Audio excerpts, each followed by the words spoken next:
Magandang araw po sa ating lahat. Narito ang latest weather update ngayong araw ng Huwebes, March 14, 2024. Patuloy na magdadala ng maulap hanggang sa maulang panahon ang shear line sa eastern section ng Central at Southern Luzon, samantalang northeast monsoon o amihan naman ang nakakaapekto sa Northern Luzon at easterlies naman sa natitira pang bahagi ng ating bansa. Ngayong araw ay maaring magpatuloy ang mahihinang pag-ulan sa Isabela, Quirino, Aurora, Quezon at Camarines provinces dahil sa umiiral na shear line. Ang shear line ay ang salubungan ng malamig at mainit na hangin mula sa northern at southern hemisphere. Posibleng magdala ito ng minsang malalakas na pag-ulan sa mga lugar na apektado nito. Pinaaalalahanan ang lahat na maging alerto sa banta ng flash floods at landslide. Amihan naman ang nakakaapekto sa Cordillera Administrative Region at natitirang bahagi ng Cagayan Valley. Posibleng makaranas ng maulap na papawirin na may mga isolated rains sa mga nasabing lugar.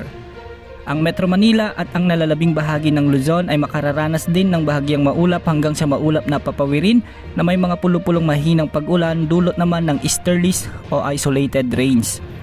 Samantala, ang nalalabing bahagi ng bansa ay magkakaroon ng bahagyang maulap hanggang sa maulap na panahon na may mga pulupulong pag-ulan, pagkidlat, pagkulog dahil sa easterlies o ang mainit na hangin mula sa karagatang Pasipiko. Posible ring makaranas ngayong araw ng mga pag-ulan ang malaking bahagi ng Mindanao sa bahagi ng Surigao del Norte, Surigao del Sur, Davao Region, Zamboanga Peninsula at General Santos. Sa ngayon nakikita na posibleng mawala pansamantala ang amihan, ngunit posibleng muling umiral ito sa susunod na linggo pagsapit ng Huwebes o Biyernes. Maaring ito na ang huling bugso ng nasabing weather system at unti-unti na ang transition ng panahon sa tag-init o mas kilala sa ibang bansa bilang summer. Wala rin tayong nakikitang posibilidad na magkaroon ng sama ng panahon gaya ng low pressure area o bagyo na pwedeng makaapekto sa ating bansa sa loob ng 3 hanggang 5 araw.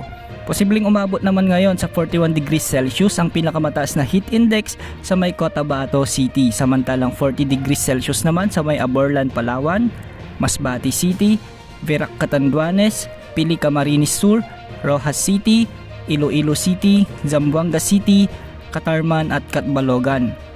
Sa ngayon, malaya ring makakapamalaot ang ating mga kababayang mga isda dahil wala ring nakataas na gale warning sa mga karagatang sakop ng ating bansa. Yan ang latest sa lagay ng ating panahon. Ito po ang weather update ng bayan.